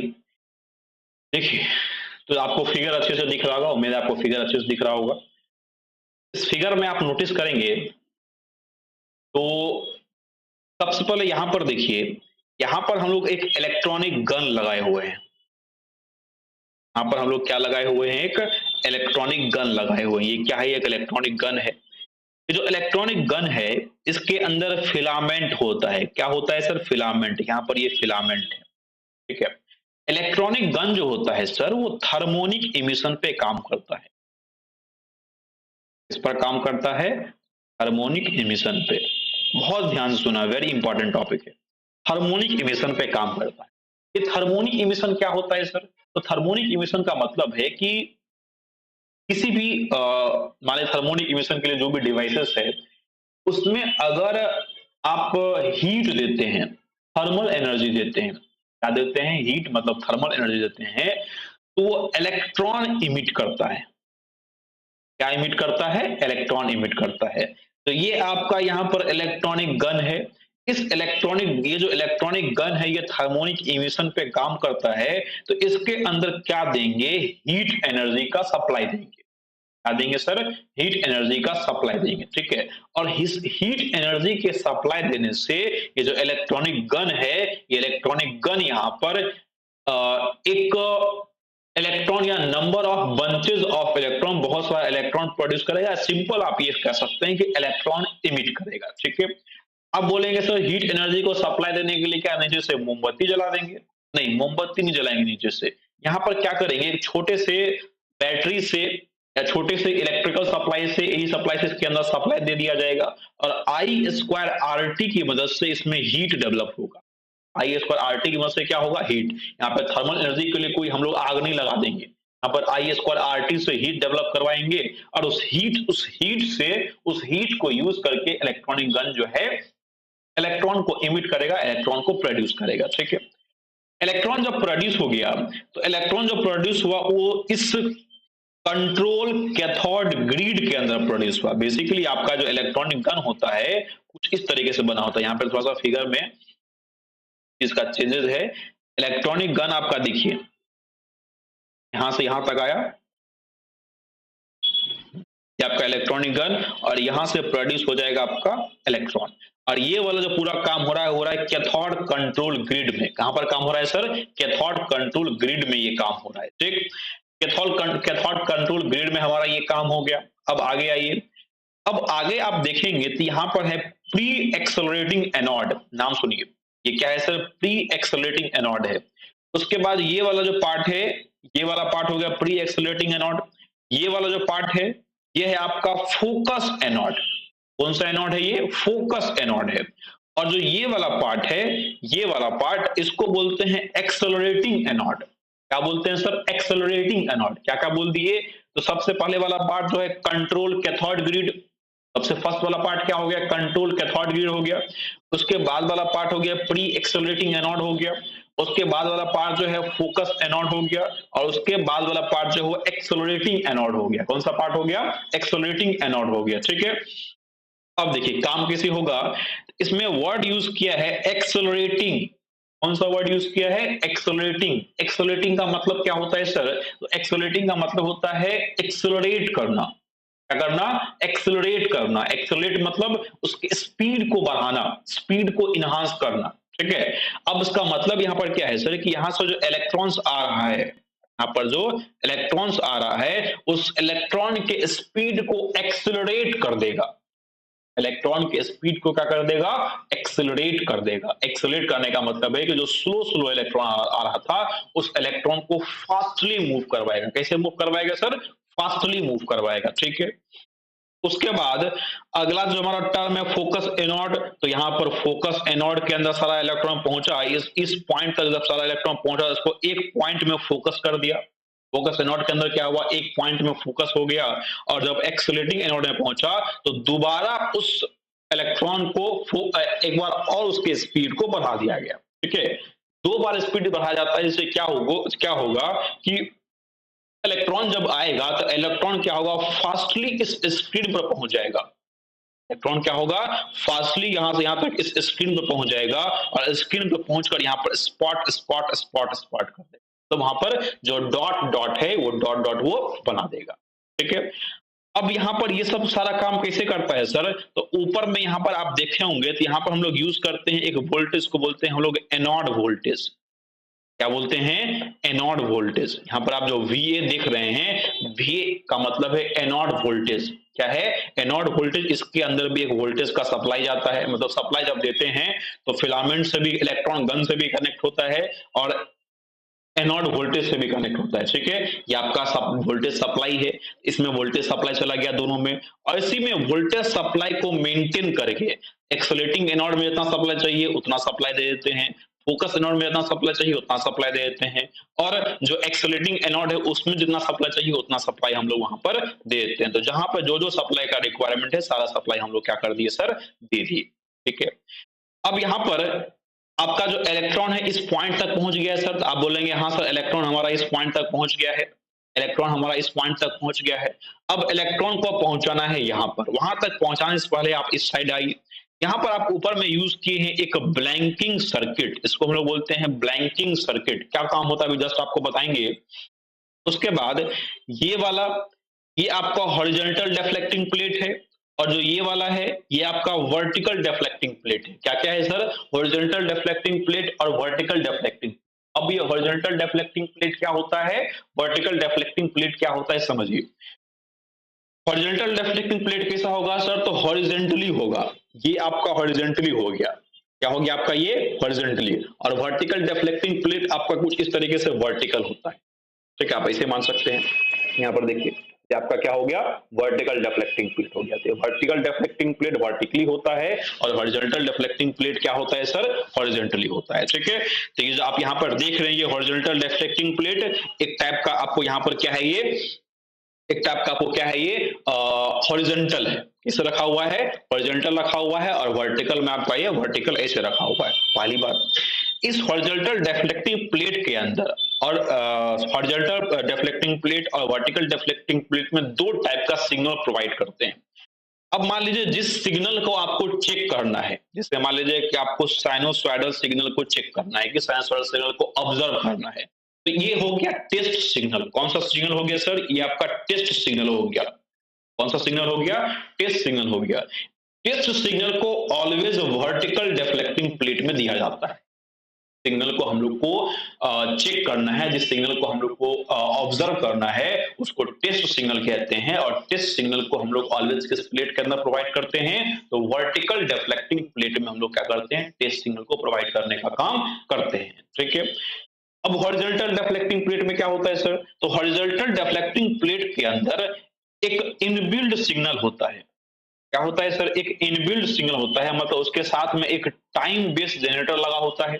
क्या लगा होता है? एक टाइम बेस्ड जनरेटर लगा होता है। और टाइम बेस्ड जनरेटर के द्वारा उसके अंदर एक इनबिल्ड सिग्नल दिया जाता है, जो एक टाइप का हमारा सॉटूथ सिग्नल होता है। देखिए ये हमारा कौन सा सिग्नल है? Sawtooth signal. सॉटूथ सिग्नल तो याद रखिएगा, ऑब्जेक्टिव में पूछता भी है कि हॉरिजॉन्टल डिफ्लेक्टिंग प्लेट के अंदर सिग्नल प्रोवाइड करने के लिए क्या लगाते हैं? तो टाइम बेस्ड जनरेटर लगाते हैं, पहली बात। और टाइम बेस्ड जनरेटर जो है वो कौन सा सिग्नल प्रोवाइड करता है? तो सॉटूथ सिग्नल प्रोवाइड करता है। क्लियर? अब जैसा कि नाम है इसका, इसका नाम हॉरिजॉन्टल डिफ्लेक्टिंग प्लेट है, तो ये हॉरिजॉन्टल लाइन के लिए जिम्मेवार होगा।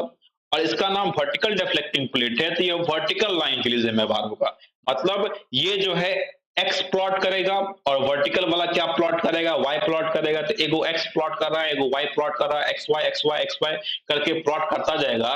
तो क्या आपको point point point point point point point point मिलता जाएगा? तो आप बोलेंगे यहाँ से पॉइंट पॉइंट हम लोग को मिलता जाएगा। और जैसे ही आपको पॉइंट पॉइंट मिलता जाएगा और सारे पॉइंट को आप कनेक्ट कर देंगे, तो कनेक्ट करने के बाद क्या वहां पर एक वेव फॉर्म आपको बनेगा सर? आप बोलेंगे हाँ सर, एक वेव फॉर्म वहां पर हम लोगों को बनेगा।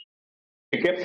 अब बीच में यहाँ पर आपको SY1 और SYN दिख रहा होगा। इस SYN का क्या, इस SYN का क्या नाम है सर? तो इसको बोलते हैं सिंक्रोनाइजिंग सर्किट। क्या बोलते हैं? Synchronising circuit. ये सिंक्रोनाइजिंग सर्किट क्या करता है सर? तो यहाँ पर जो हॉरिजॉन्टल डिफ्लेक्टिंग प्लेट है और ये जो वर्टिकल डिफ्लेक्टिंग प्लेट है, दोनों डिफ्लेक्टिंग प्लेट में जो सिग्नल्स प्रोवाइड कर रहे हैं, उन सारे सिग्नल्स के टाइम पीरियड को सेम करता है, मतलब टाइम पीरियड को सिंक्रोनाइज करता है। ठीक है। टाइम पीरियड को अगर सिंक्रोनाइज रहेगा ना, तो उस केस में हॉरिजॉन्टल लाइन और वर्टिकल लाइन, मतलब हॉरिजॉन्टल पॉइंट वर्टिकल पॉइंट में मिसमैच नहीं करेगा, एक ही पॉइंट पर जाकर वो मैच करेगा। ठीक है। उसके टाइम पीरियड को सेम करने के लिए क्या लगा देते हैं? सिंक्रोनाइजिंग सर्किट लगा देते हैं। आगे आइए। तो अब इसमें काम कैसे होगा सर? तो यहाँ से इलेक्ट्रॉन गन में सप्लाई देंगे, इलेक्ट्रॉन इमिट होगा, यहाँ पर सारा काम होगा। और सबसे पहले पार करेगा ये हॉरिजॉन्टल डिफ्लेक्टिंग प्लेट से। अब हॉरिजॉन्टल डिफ्लेक्टिंग प्लेट में आपको पता है सॉटूथ सिग्नल है। कौन सा सिग्नल है सर? सॉटूथ सिग्नल है। तो सॉटूथ सिग्नल है तो मान लीजिए कुछ इस तरीके से आया, यहाँ पहुंचा, तो एगो पॉइंट ड्रॉ किया, यहाँ पहुंचा, तो दूसरा पॉइंट ड्रॉ किया, यहाँ पहुंचा, तीसरा पॉइंट ड्रॉ किया, यहाँ पहुंचा, मैक्सिमम पॉइंट को ड्रॉ कर दिया। यहां तक में क्या हो गया? मैक्सिमम पॉइंट को ड्रॉ कर दिया। अब यहां पर क्या है? फिर से ये सीधा लाइन आ रहा है।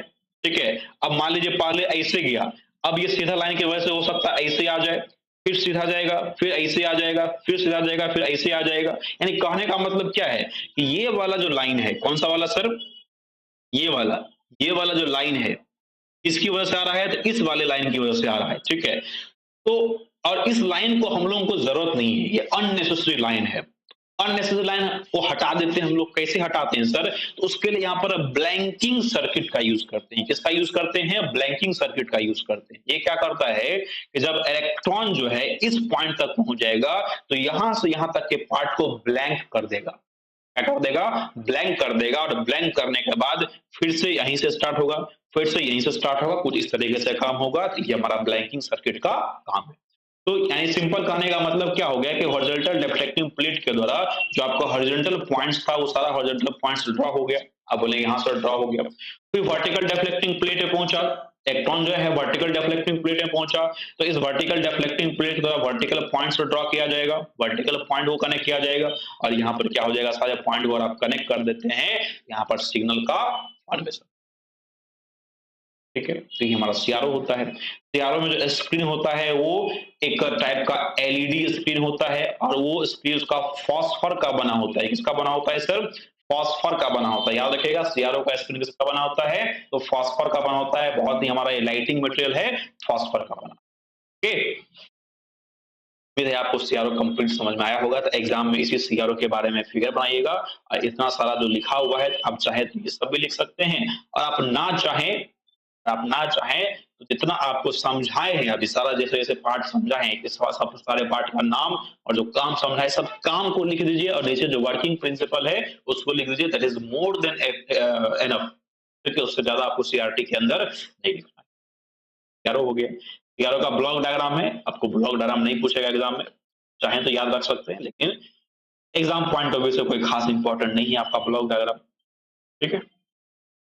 अब इसमें अगला जो टर्म है हमारे पास वो है लिसाजियस पैटर्न है सर, लिसाजियस पैटर्न। अब यहाँ तक में कोई डाउट है तो आप पूछ लीजिए, अदरवाइज आज के लेक्चर का हम लोग सबसे लास्ट टॉपिक डिस्कस करेंगे दैट इज लिसाजियस पैटर्न, क्या होता है और कैसे बनाते हैं। चलिए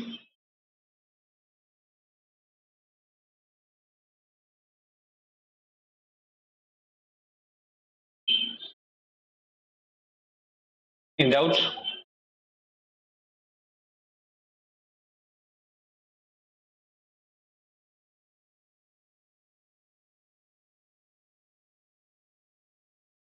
चलो no sir.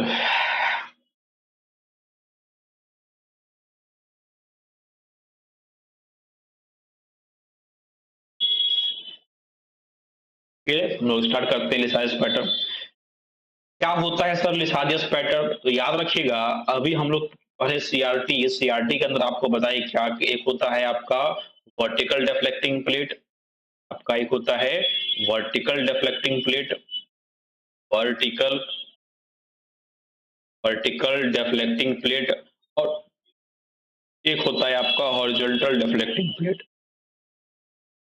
Horizontal deflecting plate, दो गो प्लेट होता है सीआरओ के अंदर। तो अगर अगर अगर अगर वर्टिकल डिफ्लेक्टिंग प्लेट और हॉरिजॉन्टल डिफ्लेक्टिंग प्लेट है, अभी आपको बताया कि हम लोग वर्टिकल डिफ्लेक्टिंग प्लेट में टेस्ट सिग्नल देते हैं। कौन सा सिग्नल देते हैं? टेस्ट सिग्नल देते हैं। और जो हॉरिजॉन्टल डिफ्लेक्टिंग प्लेट है इसमें हम लोग साउथ टूथ सिग्नल देते हैं। क्या देते हैं सर? साउथ टूथ सिग्नल देते हैं टाइम बेस्ड जनरेटर को यूज करके। ठीक है? वही कह रहा है यहाँ पे कि अगर हम लोग हॉरिजॉन्टल डिफ्लेक्टिंग प्लेट और वर्टिकल डिफ्लेक्टिंग प्लेट दोनों प्लेट के अंदर साइनोसॉइडल सिग्नल दिया जाए, साइनोसॉइडल सिग्नल दिया जाए, फिल्टर डिफ्लेक्टिंग प्लेट और वर्टिकल डिफ्लेक्टिंग प्लेट दोनों में क्या प्रोवाइड करें हम लोग? Sinusoidal signal. अगर दोनों में साइनोसॉइडल सिग्नल प्रोवाइड करते हैं, अगर दोनों प्लेट में साइनोसॉइडल सिग्नल प्रोवाइड करते हैं तो उस केस में आपको सीआरटी के स्क्रीन के ऊपर कहीं न कहीं आपको एक पैटर्न बनेगा, एक वेव फॉर्म बनेगा और उसी पैटर्न को, उसी वेव फॉर्म को लिसाजियस पैटर्न बोलते हैं। क्या बोलते हैं सर? लिसाजियस पैटर्न। तो याद रखिएगा कि सीआरओ के हॉरिजॉन्टल डिफ्लेक्टिंग प्लेट और वर्टिकल डिफ्लेक्टिंग प्लेट दोनों में अगर हम लोग साइनोसॉइडल सिग्नल प्रोवाइड करें तो उसको हम लोग क्या बोल देते हैं? लिसाजियस पैटर्न। ठीक है? और आप जानते हैं कि साइनोसॉइडल सिग्नल प्रोवाइड करेंगे तो आपको दोनों केस में क्या होगा? आपको साइन के साइन साइन साइनसॉइडल फॉर्म में होगा, यानी ये आपको वर्टिकल में भी sine omega V M sine omega T और हॉरिजॉन्टल में भी V M sine omega T, दोनों के अंदर आपको सेम देखने को मिलेगा। बस फर्क है कि एगो में आपको हॉरिजॉन्टल में वी वाई हो जाएगा और वर्टिकल एक्स हो जाएगा। ठीक है? कुछ इस तरीके से काम होगा। अब यहाँ पर क्या कर रहे हैं थोड़ा सा डिस्कस कर लेते हैं। मान लीजिए दोनों का वोल्टेज का फ्रीक्वेंसी सेम है, यानी एफ एक्स और एफ वाई बराबर है, तो वी एक्स बराबर V M sine omega T, V Y बराबर V M sine omega T plus five, कोई ना कोई एंगल से लैग भी करेगा। ठीक है? तो मान लेते हैं एंगल 0 डिग्री, तो 0 डिग्री केस में क्या है आपका, दोनों आपको साइनसॉइडल ही है और एंगल 0 भी है तो 0 से ही स्टार्ट हुआ, तो बनाएंगे तो आपको कंप्लीट एक स्ट्रेट लाइन बनेगा। कंप्लीट क्या बनेगा? एक स्ट्रेट लाइन बनेगा। उसके बाद ये सब सारा पार्ट उस पर लिखा हुआ है। उसके बाद अगर फाई इज इक्वल टू, अगर आप ले लेते हैं 90 degree, phi is equal to क्या लेते हैं? 90 डिग्री। वर्टिकल डिफ्लेक्टिंग प्लेट का एंगल क्या है? 90 डिग्री है। अब देखिए ये 0 से स्टार्ट नहीं होकर 90 से स्टार्ट हुआ है और हॉरिजॉन्टल तो 0 से ही स्टार्ट हुआ है। उस केस में आपको यहाँ पर जो है एक सर्कल टाइप बनेगा। क्या बनेगा? एक सर्कल टाइप बनेगा। ठीक है? तो उसको हम लोग यहाँ पर क्या किए हैं, एक अलग तरीके से लिख दिए हैं। एंगल 0 डिग्री है, एंगल 0 डिग्री है और फ्रीक्वेंसी सेम है। कंडीशन यहाँ पे समझिए, एंगल 0 डिग्री है और फ्रीक्वेंसी सेम है, तो उस केस में स्ट्रेट लाइन बनेगा फर्स्ट और थर्ड क्वाड्रेंट में। उसके बाद अगर एंगल आपका 0 से 90 के बीच में है, आपको यहाँ पर क्या बनेगा? इलिप्स बनेगा। इलिप्स बनेगा फर्स्ट और थर्ड क्वाड्रेंट में। एंगल अगर 90 डिग्री है तो सर्कल बनेगा। फ्रीक्वेंसी सेम है, फ्रीक्वेंसी अलग अलग नहीं है। उसके बाद 90 से 180 है तो इलिप्स बनेगा सेकंड और फोर्थ क्वाड्रेंट में, एंगल 180 है, फेज एंगल 180 है, फेज डिफरेंस 180 है, तो स्ट्रेट लाइन बनेगा सेकंड और फोर्थ क्वाड्रेंट में और एंगल 270 है, तो आपको यहाँ पर क्या है, एक सर्कल बनेगा। ठीक है, पूरा कंप्लीट यहाँ पर क्या बनेगा, आपको एक सर्कल बनेगा। ठीक है, चलिए अगला, अगर डिफरेंट डिफरेंट फ्रीक्वेंसी लिया जाए तो डिफरेंट डिफरेंट फ्रीक्वेंसी यहाँ पर देखिए हम लोग डिफरेंट डिफरेंट फ्रीक्वेंसी लिए, क्या किए हैं कि जो y का फ्रीक्वेंसी है वो x का दुगुना है। y का फ्रीक्वेंसी क्या है सर, x का दुगुना है, तो टाइम पीरियड क्या हो जाएगा, y x का आधा हो जाएगा, क्योंकि आप जानते हैं कि फ्रीक्वेंसी और टाइम पीरियड एक दूसरे का रेसिप्रोकल होता है। यहाँ पर देखिए y का टाइम पीरियड ty का टाइम पीरियड है और tx का टाइम पीरियड है और ty जो है x का आधा है, यानी x में एक जितना टाइम में एक साइकिल कंप्लीट होगा y में उतने टाइम में 2 साइकिल कंप्लीट होगा। यहाँ पर देखिए x में इतने टाइम में एक ही साइकिल कंप्लीट किया, लेकिन y में इतने टाइम में 2 साइकिल कंप्लीट किया। अब क्या है कि x में जितने टाइम में हाफ साइकिल कंप्लीट हुआ था, y में उतने टाइम में पूरा एक साइकिल कंप्लीट कर लिया। ठीक है, तो 0 से a तक में इसका 0 से b तक में इसका हाफ साइकिल है और 0 से b तक में इसका एक साइकिल है। फिर b से d तक में इसका अगेन हाफ साइकिल है और b से d तक में अगेन इसका क्या है, अगेन दूसरा साइकिल है। ठीक है, उसके बाद e z f h point को कैसे दिखाए हैं, तो इसका आधा, जैसे यहां से यहां तक का आधा e हो गया, तो यहां से यहां तक पूरा इसका आधा यहाँ पर e हो गया।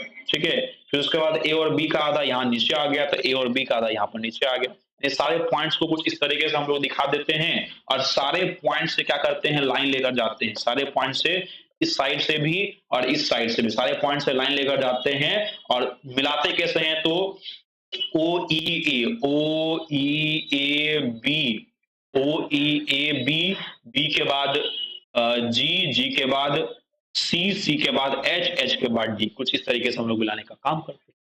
ठीक है, और यहाँ पर ये कंप्लीट हो जाता है। तो ये हमारा बस डिफरेंट डिफरेंट फ्रीक्वेंसी है, ये सब आपको पूछेगा एग्जाम में। अब यहाँ पर देखिए, यहाँ सेम फ्रीक्वेंसी के लिए आपको बता दिए हैं, डिफरेंट डिफरेंट फ्रीक्वेंसी की डिफरेंट डिफरेंट फ्रीक्वेंसी में क्या है कि आपको वेव फॉर्म दिया हुआ रहेगा, वेव फॉर्म क्या होगा, दिया हुआ रहेगा। ठीक है, जैसे ये पैटर्न आपको दिया हुआ रहेगा। ठीक है, और पैटर्न में पूछेगा बताइए किसका फ्रीक्वेंसी किससे ज्यादा है, किसका फ्रीक्वेंसी किसके तुलना में डबल है या आधा है या ट्रिपल है। उसके लिए करना क्या है, F Y by F X. ठीक है, y में मतलब y में कितना टेंजेंट आ रहा है, तो y आपका क्या होता है, y आपका वर्टिकल होता है। ठीक है, और x आपका हॉरिजॉन्टल होता है, x आपका हॉरिजॉन्टल और y क्या होता है, वर्टिकल। ठीक है, तो उस केस में देखिए x आपका क्या है सर, x आपका क्या है, एक मिनट, F Y by F X, यहाँ पर फॉर्मूला है number of horizontal lines by number of vertical lines. यहाँ पे देख लीजिए पहले फॉर्मूला क्या बोला, number of horizontal tangencies by number of vertical tangencies. ठीक है, तो नंबर ऑफ हॉरिजॉन्टल टेंजेंसीज क्या है, F Y by F X वाला फॉर्मूला क्या होता है, number of horizontal tangencies by number of vertical tangencies.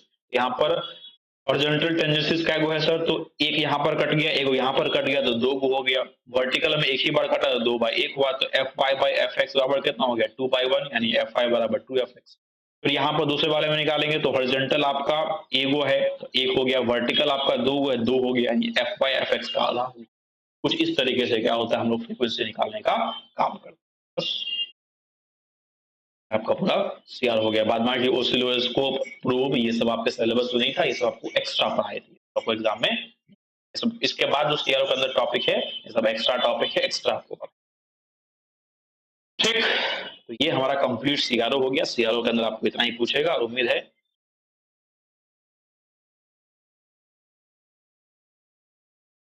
हाँ, ऐसे भी ये लास्ट लेक्चर है मेजरमेंट का, तो तुम पूरा क्लास किया है ना, तो देखते हैं। कल की क्लास में 40 बच्चा था, आज की क्लास में 10 बच्चा है, तो क्लास में है रहा शुरू से लास्ट तक, उसी को फायदा होगा, आपको फायदा क्यों होगा। हम तुम्हारे लिए मेहनत कर रहे हैं तो तुम्हारे मेरे लिए यहाँ पे नहीं रुकोगे तो फिर क्या फायदा है, क्या मतलब। खैर जो भी है, तो चाहिए मेरे से पर्सनली डिस्कस करेगा। आज यहाँ पर ऐसा है कि आपका पूरा कंप्लीट हो गया सिलेबस, कंप्लीट आपको रिवीजन करवा चुके हैं, जितना आपको रिवीजन कराए बहुत रिवीजन करवा दिए, सबसे ज्यादा लाइव क्लास दिए हैं आपको। आज लगा के टोटल 6 लाइव क्लास दे चुके हैं पहली बात, और 6 साल का आपको ऑब्जेक्टिव दे चुके हैं। उसके बाद आपको इंपॉर्टेंट क्वेश्चंस दे चुके हैं। ठीक है। Important question 6 live class 6 year का ऑब्जेक्टिव और आपको पूरा इंपॉर्टेंट क्वेश्चन और सारे इंपॉर्टेंट क्वेश्चन का डिस्कशन सब कुछ करवा दिए। ठीक है, ऑलमोस्ट मेरे तरफ से आप ये मान के चल सकते हैं 100% तो नहीं बोलेंगे, लगभग 98% आपको पूरा सिलेबस में आपको सब कुछ दे चुके हैं। अब आपकी जिम्मेवारी है कि आप उसको किस तरीके से कैसे मेरा नाम आप लोग रोशन करेंगे। कल आप लोग का एग्जाम है, उम्मीद कर रहे हैं कि आपका एग्जाम अच्छा जाएगा। ठीक है, अदरवाइज जो भी आपके डाउट्स हैं, प्रॉब्लम्स हैं, आप कभी भी हमको फोन कर सकते हैं, मैसेज कर सकते हैं। आपको जवाब एज सून एज जितना जल्दी हो सके उतना जल्दी मैं आपको जवाब। ओके, तो आज ये क्लास नहीं रखेंगे। आई थिंक आपको आप लोगों को कोई डाउट्स नहीं है, कोई है ही नहीं क्लास में, है डाउट्स तो पूछ लो।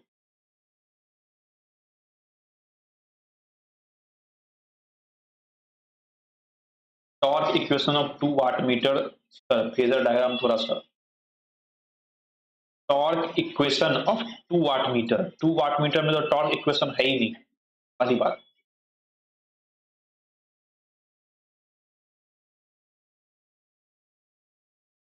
क्वेश्चन क्या पूछा, पहले क्वेश्चन तो सही कह लो, पूछना क्या चाह रहा है।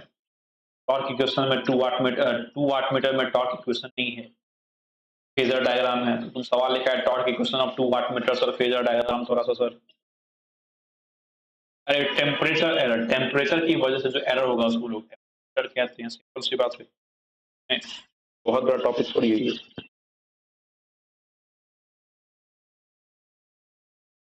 तो कॉमन एरर लिखाई थे ना चैप्टर फर्स्ट में, देखो 4 गो कॉमन एरर लिखाई थे। फ्रिक्शनल एरर, टेम्परेचर एरर, एगो था फ्रीक्वेंसी एरर और एक और कॉमन एरर में था स्प्रिंग एरर। ठीक है, ये 4 टाइप का एरर आपको सारे टाइप के इंस्ट्रूमेंट में होता है, वहीं पर आपको सारे टॉपिक को।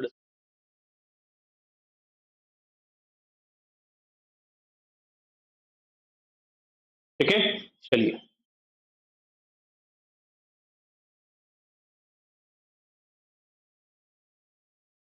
जी थैंक यू। क्रीपिंग, क्रीपिंग का मतलब क्या होता है कि कभी कभी क्या होता है क्रीपिंग में, ऐसे समझ लो एनर्जी मीटर के अंदर क्या है कि सबसे पहले क्रीपिंग को दूर करने के लिए हम लोग क्या करते हैं, एक हम लोग आयरन डिस्क लगा देते हैं और आयरन डिस्क लगाकर उसको हम लोग रोक लेते हैं। तो प्रॉब्लम क्या होता है कि मान लो कि एनर्जी मीटर ऑन है, एनर्जी मीटर ऑन है, एनर्जी मीटर में सप्लाई जा रहा है और सप्लाई जाने के बाद लेकिन आप अपने घर में कोई डिवाइस यूज नहीं कर रहे हैं। सप्लाई आ रहा है, ऐसे हमारे घर में सप्लाई आता है कभी कभी, लेकिन हम लोग अपने घर के सारे light switch, lights, fan, AC, fridge सब कुछ बंद कर देते हैं। हम लोग क्या चाहते हैं कि एनर्जी मीटर घूमे नहीं। लेकिन होता क्या था कि उस टाइम पे भी सप्लाई जाने की वजह से मैग्नेटिक फील्ड प्रोड्यूस हो जा रहा था और मैग्नेटिक फील्ड के प्रोड्यूस होने से वहां पर जो डिस्क है वो डिस्क घूम जाता था। ठीक है, तो डिस्क घूमने की वजह से आप यूज नहीं भी कर रहे हैं तब भी आपको वहां पर क्या होगा कि स्केल जो एनर्जी मीटर है वो बिल उठाएगा, रीडिंग उठाएगा। उस प्रॉब्लम को दूर करने के लिए क्या किए, जो रोटेटिंग डिस्क है उस रोटेटिंग डिस्क में एक आयरन डिस्क लगा दिए, आयरन आयरन का पीस लगा दिए। और आयरन का पीस लगाने से क्या हुआ, सबसे पहले उस एरर को हम लोग क्रीपिंग एरर कहते हैं। क्या बोलते हैं, क्रीपिंग एरर कहते हैं, पहली बात। और दूसरी बात, उस क्रीपिंग एरर को दूर करने के लिए एक आयरन डिस्क लगा दिया जाता है। वो आयरन डिस्क जब उस ब्रेक मैग्नेट से परमानेंट मैग्नेट के पास आएगा तो उसको बहुत फोर्स लगा के रोक देगा। तो उस केस में क्या होगा कि जब वहां पे कोई भी सप्लाई मतलब कोई भी लोड नहीं है तो नो लोड कंडीशन में वो चलेगा नहीं। ठीक है, इसी को हम लोग क्रीपिंग एरर कहते हैं। टेम्परेचर तो टेम्परेचर की वजह से होता है। ठीक है, आप जानते हैं कि टेम्परेचर है, टेम्परेचर बढ़ने से रेसिस्टेंस बढ़ जाएगा, रेसिस्टेंस बढ़ने से करंट घट जाएगा और करंट के घटने से प्रॉपर करंट नहीं मिलेगा तो वहां पर एरर आएगा इंस्ट्रूमेंट। ठीक, ब्रिज को याद नहीं करना है, ब्रिज को प्रैक्टिस करना है। ब्रिज को जितना प्रैक्टिस करोगे उतना ही वो मजबूत होता जाएगा। तो प्रैक्टिस का चीजों को, न्यूमेरिकल चीजों को कैसे याद करोगे, प्रैक्टिस करोगे। हर ब्रिज को दो दो तीन दिन बाद उसके फिगर को प्रैक्टिस करो, देखो याद हो जाएगा। है नहीं याद होगा। Errors in electrodynamometer type wattmeter, ये तुम्हारे एग्जाम में बहुत कम चांसेस है पूछने का। इंपॉर्टेंट में भी आपको लिख के नहीं दिए हैं, ऐसे भी आपको बताए थे कि डायनोमीटर टाइप वाट मीटर हमारे पास एरर 5 टाइप का होता है, ड्यू टू कनेक्शन। ठीक है, उसके बाद और डिफरेंट डिफरेंट टाइप का हमारे पास एरर था, आपको दिखाते हैं। यहाँ पर देखिए आपके पास हो गया चैप्टर 8। तो आपके पास एरर ड्यू टू कनेक्शन था। ठीक है, उसके बाद आपके पास अगला एरर था हमारे पास error due to inductance of pressure coil, ठीक है। थर्ड एरर था आपके पास error due to capacitance of pressure coil, ठीक है। उसके बाद फोर्थ एरर था हमारे पास error due to friction, error due to friction, ठीक है, एरर ड्यू टू फ्रिक्शन। और अगला एरर था हमारे पास error due to stream magnetic field, ठीक है। हमारे पास 5 टाइप का एरर था, इस 5 टाइप का एरर आपको बताए थे। ये आपका एग्जाम में नहीं पूछेगा, बहुत कम चांसेस है, फिर भी आप चाहें तो पढ़ के जा सकते हैं। हाँ, स्ट्रेन गेज ट्रांसड्यूसर में, अरे स्ट्रेन गेज ट्रांसड्यूसर तुम्हारे सिलेबस में नहीं है, इलेक्ट्रॉनिक्स का है स्ट्रेन गेज। ट्रांसड्यूसर एक टॉपिक होता था जो पुराने सिलेबस में होता था, इसलिए तुम लोग को पूरा दौर जो 15-16 सबका क्वेश्चन है उसमें दिखता है। बाद में कि स्ट्रेन गेज अभी के सिलेबस में ये ट्रांसड्यूसर का टॉपिक है और ट्रांसड्यूसर आपके सिलेबस में हटा दिया गया है, ठीक है। स्ट्रेन गेज आपके सिलेबस में नहीं है।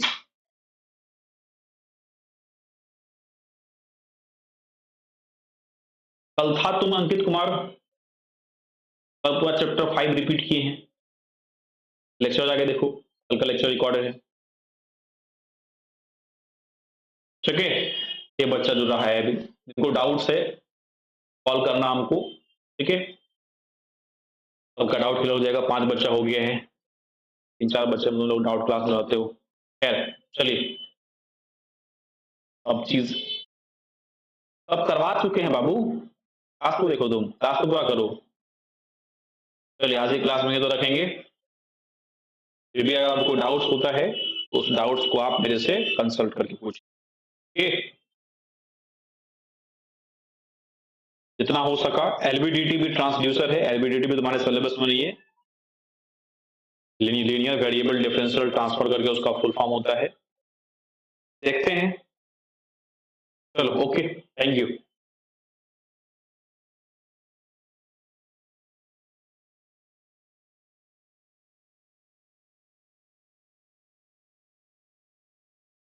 तुम जो उसमें